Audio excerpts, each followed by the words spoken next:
There's not much to do when all I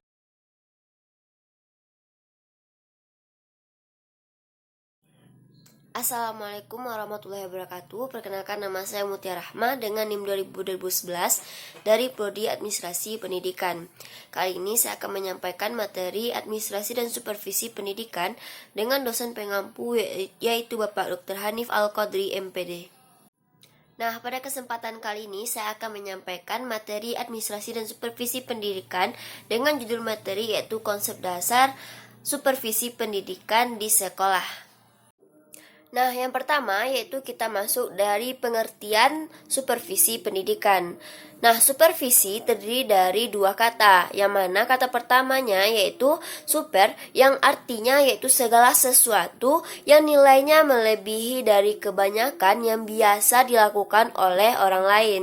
Yang kedua yaitu vision, yang mana pandangan jauh ke depan, yang mana artinya di saat orang lain yang sedang memikirkan, dia sudah punya perspektif tentang itu atau sudah memikirkan selangkah lebih maju. Nah, orang-orang yang melakukan kegiatan supervisi ini kita sebut dengan supervisor. Nah, sedangkan kegiatan yang dilakukan oleh seorang supervisor tersebut kita sebut dengan supervisi. Nah, kita masuk yang kedua, yaitu tujuan dari supervisi. Supervisi adalah sebuah proses usaha yang tujuannya untuk mensimulasi, melakukan koordinasi, dan melakukan bimbingan terhadap pertumbuhan kontinu para guru yang ada di sekolah, baik sifatnya individu maupun sifatnya kelompok. Nah, tujuan utama dari supervisi pendidikan ini adalah melakukan pembinaan dan membantu guru mengembangkan diri untuk melaksanakan tugas-tugas tertentu. Nah, kita masuk yang kedua, yaitu tujuan dari supervisi. Supervisi adalah sebuah proses usaha yang tujuannya untuk mensimulasi, melakukan koordinasi, dan melakukan bimbingan terhadap pertumbuhan kontinu para guru yang ada di sekolah, baik sifatnya individu maupun sifatnya kelompok. Nah, tujuan utama dari supervisi pendidikan ini adalah melakukan pembinaan dan membantu guru mengembangkan diri untuk melaksanakan tugas-tugas tertentu. Nah, adapun pendapat dari Bethune and Raker Bregner yang menyatakan bahwa kegiatan supervisi itu ialah suatu teknik pelayanan yang tujuan utamanya adalah untuk mempelajari dan memperbaiki berbagai faktor yang mempengaruhi pertumbuhan dan proses belajar. Jadi dapat kita simpulkan bahwa tujuan dari supervisi pendidikan itu adalah untuk memberi pelayanan dan bantuan untuk meningkatkan kapasitas, kualitas, dan kemampuan belajar guru di sekolah ataupun di kelas. Nah, salah satu yang menjadi sasaran menurut berbagai pakar yang berkaitan dengan supervisi pendidikan ialah yaitu yang pertama mengembangkan kurikulum yang dilaksanakan di sekolah. Yang kedua yaitu meningkatkan berbagai macam proses belajar di sekolah. Nah, yang ketiga yaitu mengembangkan seluruh staf yang ada di sekolah tersebut. Nah, kita masuk yang ketiga, yaitu prinsip dari supervisi pendidikan.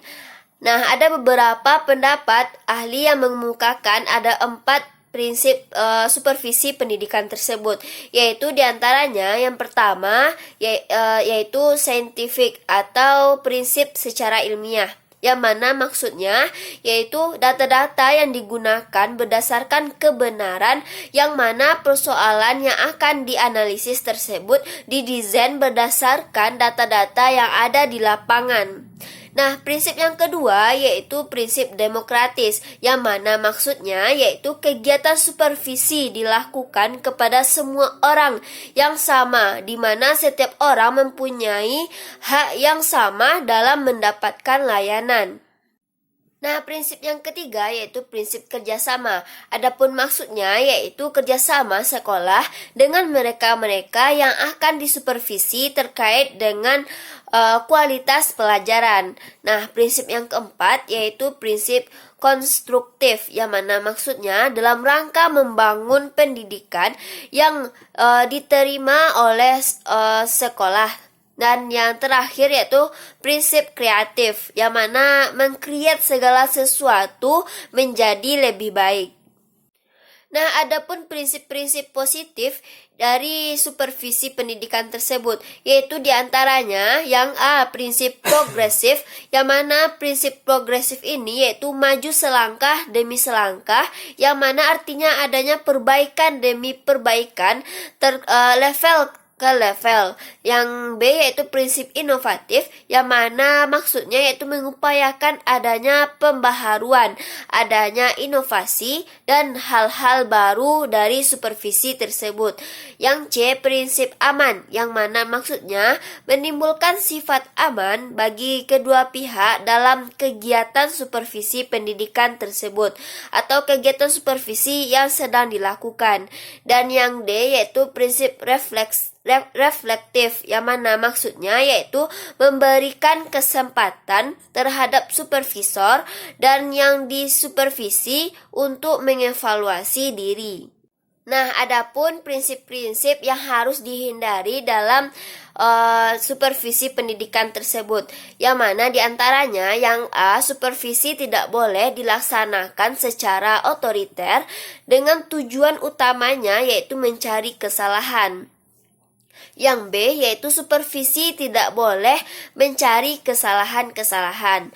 Yang C yaitu supervisi tidak boleh dilaksanakan berdasarkan pangkat atau jabatan. Yang D supervisi tidak boleh terlalu cepat mengharapkan hasil. Yang E supervisi tidak boleh memperhatikan hal-hal kecil dalam pembelajaran. Adapun pendapat dari Sutopo yang menyatakan yaitu ada beberapa prinsip yang dilaksanakan pada kegiatan di sekolah, yaitu diantaranya yang A prinsip original, dan yang B yaitu prinsip organisasional, yang C prinsip perbaikan, yang D prinsip komunikasi, yang E prinsip kontinuitas, dan yang F prinsip objektif dan lain-lain sebagainya. Nah, kita masuk yang keempat yaitu fungsi dari supervisi pendidikan, yang mana kita ambil dari pendapat Babon yang sifatnya sudah turun-temurun dari tahun 1961 yang sampai saat ini masih digunakan, yang dijabarkan oleh Surjen dalam bukunya Supervision on Instruction, yaitu terdiri dari 8 fungsi supervisi. Yang pertama yaitu mengkoordinasi semua usaha di sekolah. Yang kedua yaitu melengkapi kepemimpinan sekolah.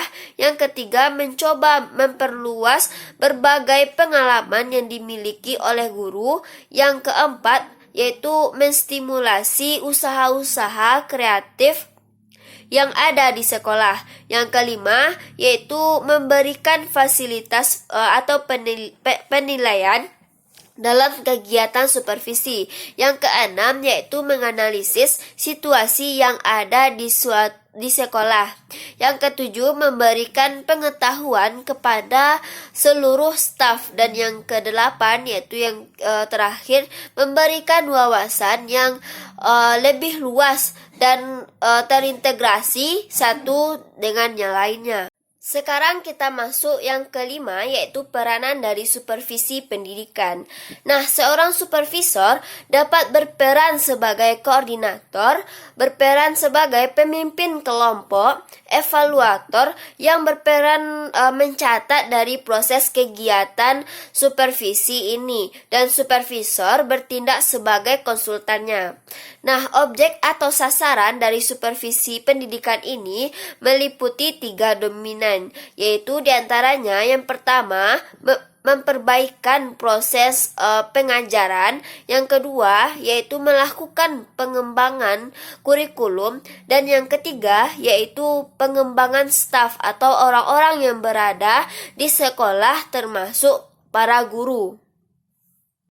Nah, secara umum, objek atau sasaran dari supervisi ini dibagi menjadi 4, yaitu diantaranya yang pertama untuk pembinaan kurikulum, yang kedua yaitu untuk perbaikan proses pembelajaran, yang ketiga untuk pengembangan staf, dan yang keempat yaitu pemeliharaan. Baiklah, cukup sekian penyampaian materi dari saya. Apabila ada kesalahan atau kekurangan kata atau kesalahan dalam penyampaian materi, saya mohon maaf sebesar-besarnya. Saya akhiri dengan Assalamualaikum warahmatullahi wabarakatuh.